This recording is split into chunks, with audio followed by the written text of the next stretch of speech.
Dear viewers, हमारे दृष्टि PCS channel पर अब से हर रोज शाम 6 बजे राज्य विशेष करंट अफेयर्स देखना न भूलें। धन्यवाद।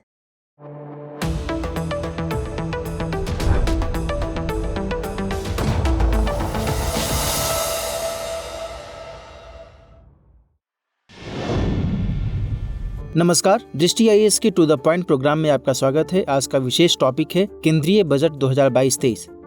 सबसे पहले बात करते हैं यह चर्चा में क्यों है। वित्त वर्ष 2022-23 के लिए आज ही आम बजट पेश किया गया। केंद्रीय वित्त मंत्री निर्मला सीतारमण जी ने अपने कार्यकाल का चौथा बजट पेश किया है। यह बजट युवाओं, महिलाओं और किसानों पर केंद्रित रहा। वित्त वर्ष 2022-23 के लिए राजकोषीय घाटा यानी कि फिस्कल डेफिसिट को जीडीपी का 6.4% लाने का लक्ष्य रखा गया है। आने वाले साल में जीडीपी ग्रोथ में 9.27% के अनुमान की बात कही गई है। 2022-23 में केंद्र सरकार का प्रभावी कैपिटल एक्सपेंडिचर यानी पूंजीगत व्यय 10.68 लाख करोड़ रुपए होने का अनुमान लगाया गया है। आगे बात करते हैं टैक्सेशन यानी कराधान के संदर्भ में। आयकर स्लैब और दरों में कोई बदलाव नहीं किया गया है। केंद्र और राज्य सरकार के कर्मचारियों की कर कटौती की सीमा 10% से बढ़ाकर 14% की जाएगी। डिजिटल संपत्ति से होने वाले लाभ पर 30% कर लगाया जाएगा। LTCG यानी लॉन्ग टर्म कैपिटल गेन्स से होने वाली आय पर 15% टैक्स की बात कही गई है। वहीं कॉरपोरेट सरचार्ज 12% से घटाकर 7% किया जाएगा।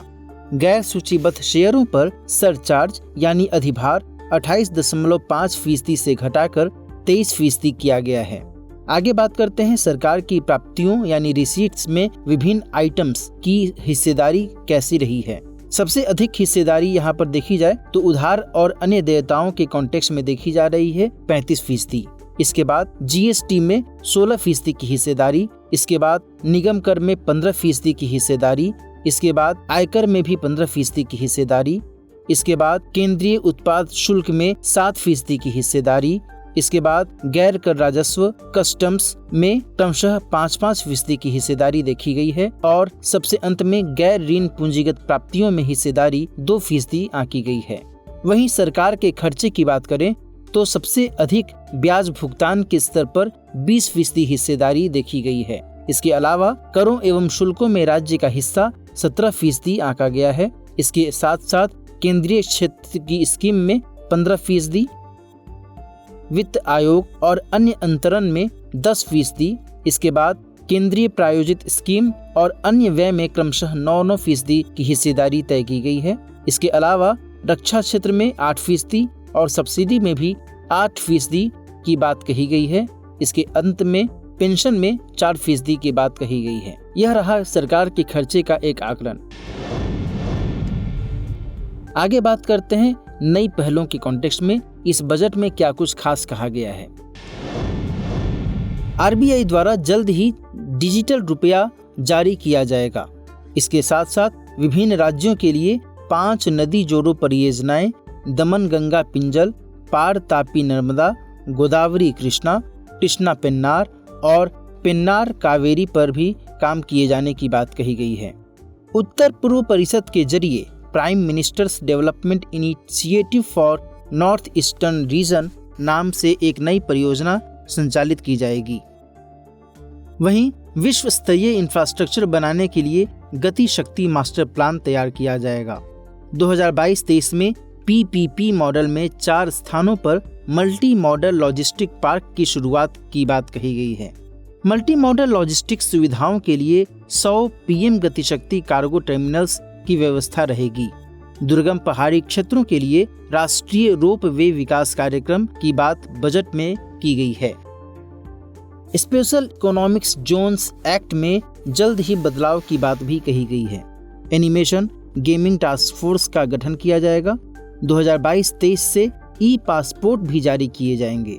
अगले 3 सालों में 400 नई वंदे भारत ट्रेनों के निर्माण की बात बजट में कही गई है। 2023 को इंटरनेशनल ईयर ऑफ मिलेट्स राष्ट्रीय कदन वर्ष के रूप में घोषित किया गया है। 5 सालों में raising and accelerating MSME performance programme शुरू किया जाएगा।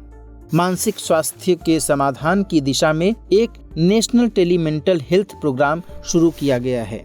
नेशनल डिजिटल हेल्थ इकोसिस्टम के लिए एक ओपन प्लेटफॉर्म भी शुरू किया गया है। महिला एवं बाल विकास मंत्रालय के अंतर्गत 3 योजनाएं शुरू की गई हैं: मिशन शक्ति, मिशन वात्सल्य और सक्षम आंगनवाड़ी और पोषण 2.0। इनके अलावा महत्वाकांक्षी ब्लॉक्स कार्यक्रम, vibrant village programme, coal gasification तथा कोयले को रसायन में परिवर्तित करने के लिए 4 नई प्राइवेट परियोजनाओं की बात बजट में की गई है। आगे बात करते हैं बजट से संबंधित महत्वपूर्ण आवंटन के कॉन्टेक्स्ट में।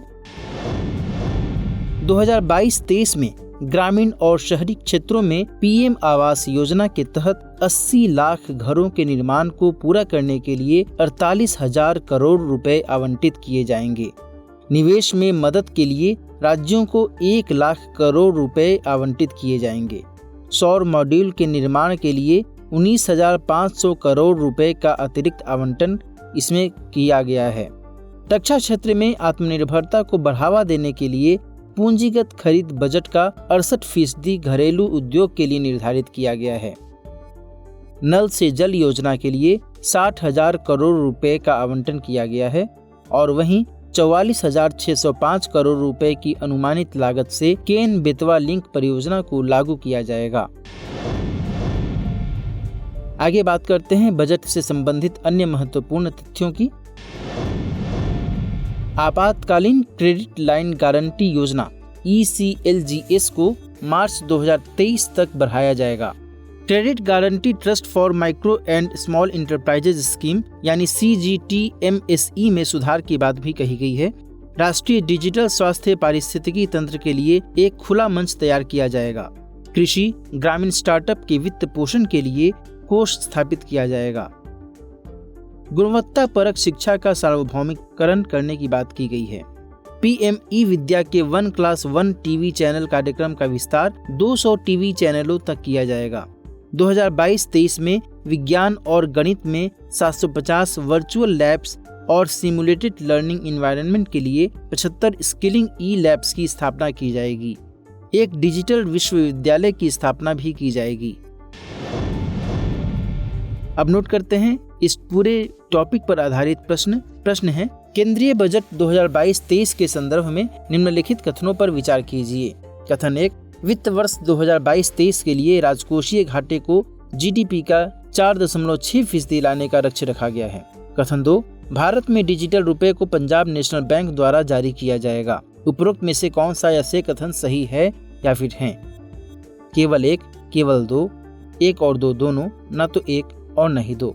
इस प्रश्न का सही जवाब कमेंट सेक्शन में देना ना भूलें। मिलते हैं नेक्स्ट सेशन में नए टॉपिक के साथ। तब तक के लिए नमस्कार।